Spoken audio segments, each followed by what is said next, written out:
Hello again, everyone. Welcome to another episode. So, for this session, I'm going to be continuing with the theme of the last couple videos, which is trying to learn to paint in 2D without any 3D assistance whatsoever. So, for those who don't know, my main processes have been to use a 3D model as a foundation in order to help me determine lighting, composition, and like value groups, right? And there's nothing wrong with that. I think that's like a really effective process. But I really found that that was something that I was relying extremely reliant on, and that's something that I want to shed, and I want to take some time to really figure out ways to shed that and to learn how to paint without any of 3D assistance whatsoever. And so here I'm starting with line work to determine the composition of the piece. Super light, super non-committal, and then here I'm coming in right away with some color palettes just to determine the color scheme that I'm gonna use for the painting. So super loose, super rough. And in this video, you're gonna see me struggle a lot. So what I ended up making for this piece, I am actually quite happy with and quite pleased with. But to be honest, a lot of the times, well, a few times in this video, there are a few times in this video that I wanted to just actually start again because I felt that the results that I was getting wasn't really worth pursuing. But I'm glad that I kind of like really fought through that and not just kind of caved into that, because I think that's actually a pretty important part of the process. And I think that's probably a lot of what young and inexperienced artists struggle with, is that they have this like really grand idea in their head, and then when they put pen to paper and they start painting and drawing, they end up realizing that it's a lot harder than what they thought, and and it's not turning out the way that they want, at least not right away. And I think that's something that really good artists are able to not get distracted by. And if you watch a lot of really good artists out there, and when you watch them paint, there's definitely parts early on in their process that the painting does not look like, it doesn't look good, and I think it's something that they've just learned to kind of accept. And I think as long as the vision and the process is very clear to them and that they're confident in the process, it's something that they can push through and kind of see through, right? And so that's something that I'm trying to learn here, is that like, just because the immediate image on the screen isn't looking right, that it's not necessarily bad, or it's something that you should abandon right away, right?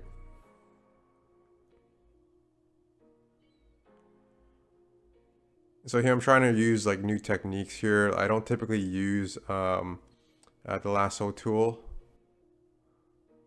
I just think it really comes up with this, it really provides this very like computer generated look that I don't really like.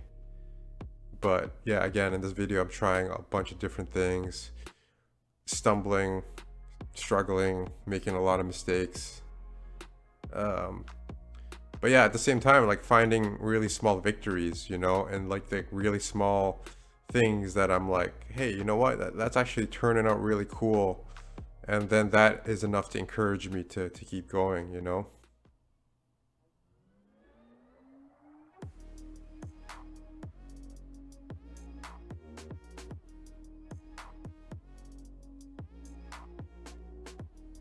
Yeah, and so at this point in this video, I'm starting to kind of like really feel where this is going. And I'm starting to feel that like, hey, you know what, this is actually worth pursuing, and it's starting to feel good. And then at this point, it's like really starting to trend towards an upward trajectory here. And I think it's because, you know, I've kind of like really I've set up the composition, and that's feeling right, and the value groups are starting to really make sense. And then after that, it was just like really a matter of um, like defining and kind of chipping away at the sort of the base sculpt, you know.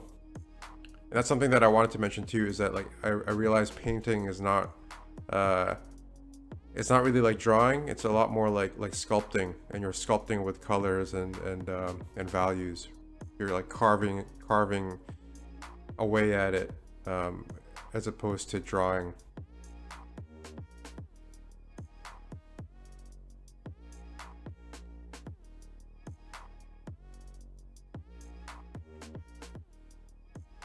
And now it's starting to like really feel like it's going somewhere with that structure.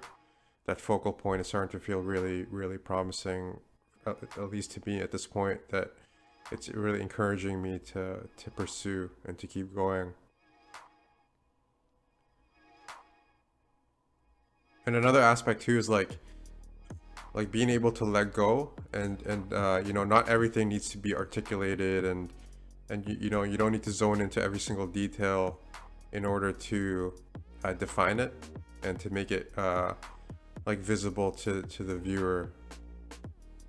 You know, like one of my favorite artists, Adrian Bush, he's mentioned things like um, you know, you should try to use efficient brushstrokes, in the sense that um, you know, you want to use as little as possible to communicate something.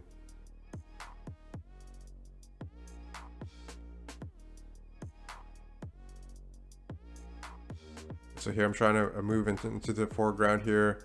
Now I'm feeling like I have like this really strong kind of uh, like layering of the composition, where you know, you have the bushes at the front here, that's got that really dark values, and then you got the midground there, and then you got the structure, and then you got the background with the distant mountains there.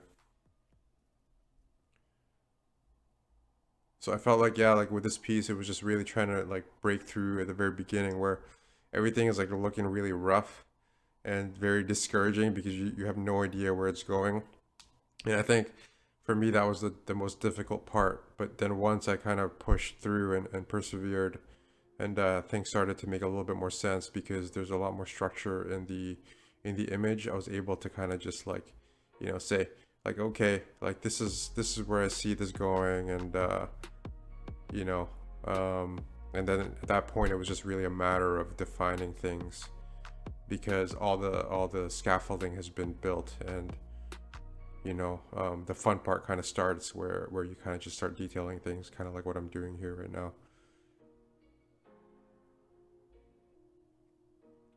And then, yeah, like really just choosing where to spend your time in, or your time on. You know, I didn't really spend a lot of time on the foreground or the midground there, but I want the building, the structure, to be the most eye-catching.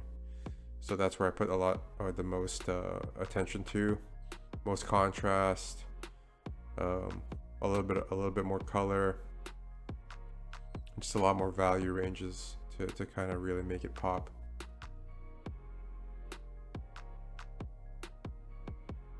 You know, adding some more gradients to it to like really ease the transitions between lights and darks. Again, using the lasso tool, something that I'm still really learning how to use.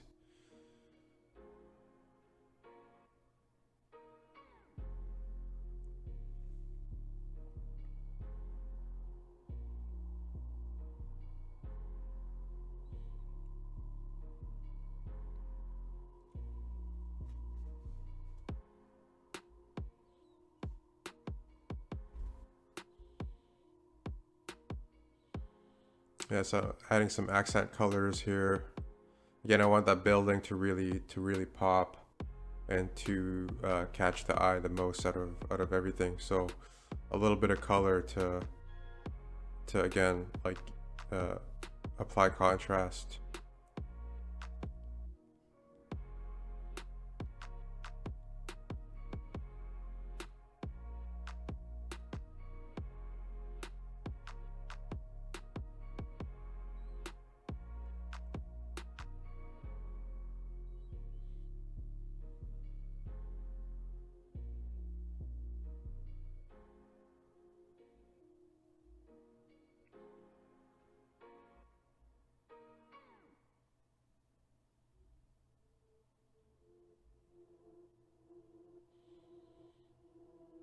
You're just adding a color dodge layer, adding some warm tones to the shadow side here. It kind of just really ties the structure down to the warm colors of the ground there. It kind of really just makes it feel like it's a part of the world.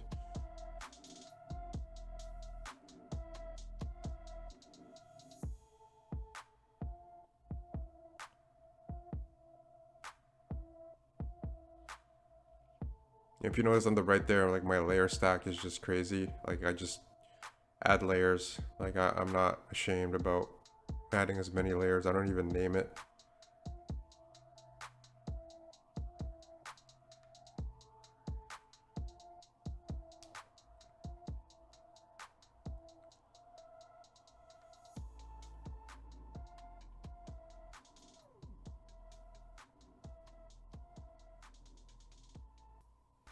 So at this point, like really just finishing up the image, adding some more details to the bottom section of the structure here. Um, as you notice that the front face, I tried to keep really minimal and not too crazy, and I tried to reserve all the details to the bottom.